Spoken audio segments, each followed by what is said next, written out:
Hello and welcome दोस्तों, मेरा नाम है शुभम और दोस्तों आज की इस वीडियो में हम बात करने वाले हैं हमारे डिजिटल इमेज प्रोसेसिंग का टॉपिक जिसका नाम है sampling and quantization. So without wasting any more time let's start. तो दोस्तों जैसा हम जानते हैं कि सैम्पलिंग और क्वांटाइजेशन ये हमारा डिजिटल इमेज प्रोसेसिंग का एक पार्ट है। तो डिजिटल इमेज प्रोसेसिंग सुन के ही बात एक समझ में आती है कि यार हम एक इमेज को डिजिटल फॉर्म में कन्वर्ट कर रहे हैं। तो यार एक बात है, इमेज को आप डिजिटल इमेज में कन्वर्ट कर रहे हो, but before converting your image into a digital format आप पहले ये जानोगे ना कि आप किस चीज़ को डिजिटल इमेज में कन्वर्ट कर रहे हो।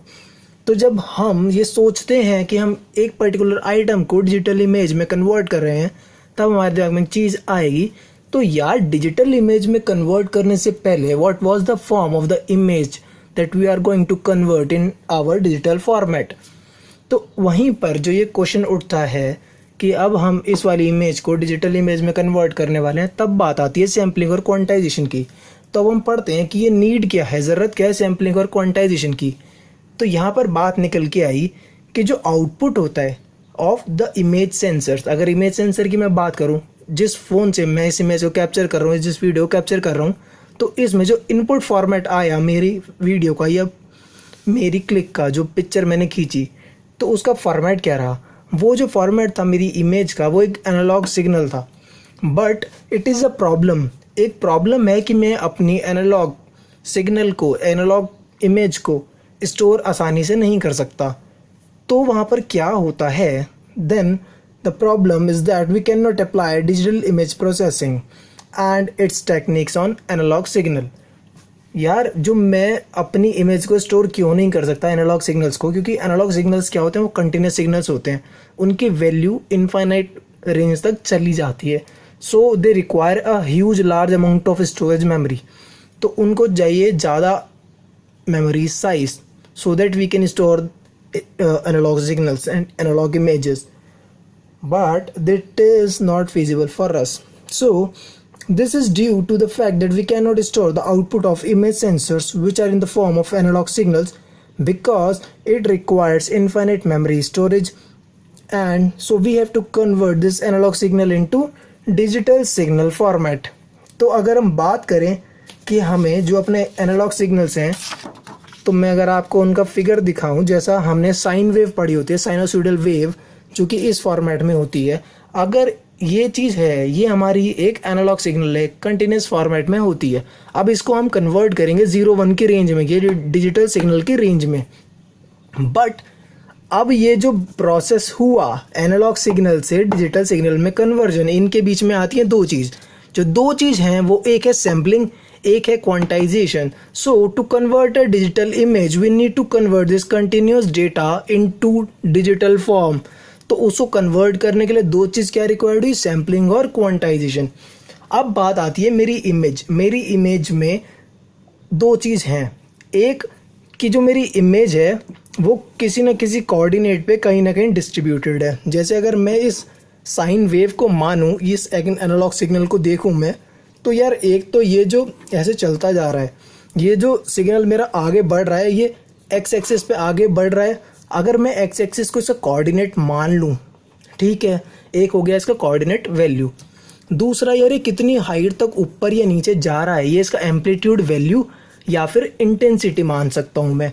तो दो चीज़ हो गया, मेरी इमेज की दो चीज़ हैं, एक उसके coordinate that is on X axis if we are referring to this analog signal, and second one is मेरा एनालॉग सिग्नल का, मेरी इमेज का इंटेंसिटी।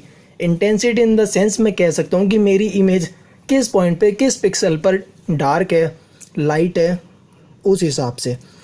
तो मैंने क्या करा, इस एनालॉग सिग्नल पे मैंने एक प्रोसेस करा पहले, सैम्पलिंग।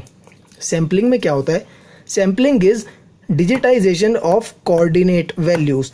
कोऑर्डिनेट वैल्यू मतलब कि किस पॉइंट पर वो डिस्ट्रीब्यूटेड है मेरी इमेज। अगर मैं यहाँ पर बात करूँ तो मेरी यहाँ पर ये सिग्नल एक्स एक्सिस पर डिस्ट्रीब्यूटेड है। दूसरा चीज़ हुआ quantization. Quantization is digitizing of amplitude value, digitization of amplitude या फिर इंटेंसिटी वैल्यू कि मेरी इमेज किस पॉइंट पे ज़्यादा डार्क है या किस पॉइंट पे ज़्यादा लाइट है। उसका डिजिटाइजेशन हुआ मेरा क्वांटाइजेशन। इस चीज़ को कन्वर्ट करा तो मेरे को रिजल्टेंट एक डिजिटल इमेज या फिर कह लो डिजिटल सिग्नल प्राप्त हुआ, मिला, जो डिस्क्रीट वैल्यूज़ होल्ड करता होगा। यहाँ पर क्या था, कंटिन्यूस एम्पलीट्यूड या फिर कंटिन्यूस टाइम। बट जो मेरा डिजिटल सिग्नल आता है उसमें क्या होता है, डिस्क्रीट टाइम या फिर डिस्क्रीट एम्पलीट्यूड अवेलेबल होता है। ठीक है, ये वाला बात हमने समझी एक सिग्नल के फॉर्म में। अगर मैं बात करूं, बिल्कुल आप एक 2D इमेज मान लो, ये मेरी एक 2D इमेज है। अगर कोऑर्डिनेट की बात कर लें तो आप इसको कोऑर्डिनेट मान लो एक्स और वाई की, 01, 02, 03, ऐसे ही रो एंड कॉलम्स में मेरी इमेज डिस्ट्रीब्यूटेड है। अब मैंने क्या करा, ये जो मेरी इमेज है ये कंटिन्यूस फॉर्म में डिस्ट्रीब्यूटेड है। एक हो गई सी कोऑर्डिनेट वैल्यू जो एक्स और वाई की फॉर्म में डिस्ट्रीब्यूट हो गई मेरे ग्राफ पर। दूसरी चीज़ क्या हुई, दूसरी चीज़ हुई मेरी इमेज की इंटेंसिटी, कि मेरी इमेज कौन से पॉइंट पे कितनी लाइट है कितनी डार्क है, जैसे यहाँ पर आपको पेंसिल के शेड से विजिबल हो रहा होगा। अब ये जो मेरी कंटिन्यूस इमेज है, मैंने इस पर दोनों तरीके आजमा लिए। कौन सा, सैम्पलिंग भी और क्वांटाइजेशन भी। सैम्पलिंग ने क्या करा, मेरी इमेज को कोऑर्डिनेट्स के बेसिस पे ट्रिम कर दिया, तो मेरा प्रोसेस अचीव हो गया सैम्पलिंग। अब फाइनल जो मेरे को रिजल्ट डिजिटल इमेज प्रोसेस के थ्रू डिजिटल इमेज अचीव करनी है, उसके लिए दूसरा प्रोसेस मैंने क्या अप्लाई कर दिया, मैंने अप्लाई कर दिया क्वांटाइजेशन, जिसने कोऑर्डिनेट के साथ साथ मेरे को मेरी इमेज की इंटेंसिटी वैल्यूज़ को भी डिस्क्रीट फॉर्म में लाकर मेरे को दे दिया। So finally this is my resultant image having discrete coordinate and intensity या फिर कह लो एम्पलीट्यूड वैल्यूज।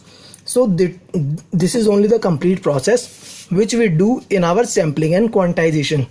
तो आज की वीडियो के लिए दोस्तों इतना ही, और आगे की वीडियोस के लिए यार चैनल को लाइक करते रहो, सब्सक्राइब करते रहो, शेयर करते रहो, and thank you for watching this video. Have a nice day.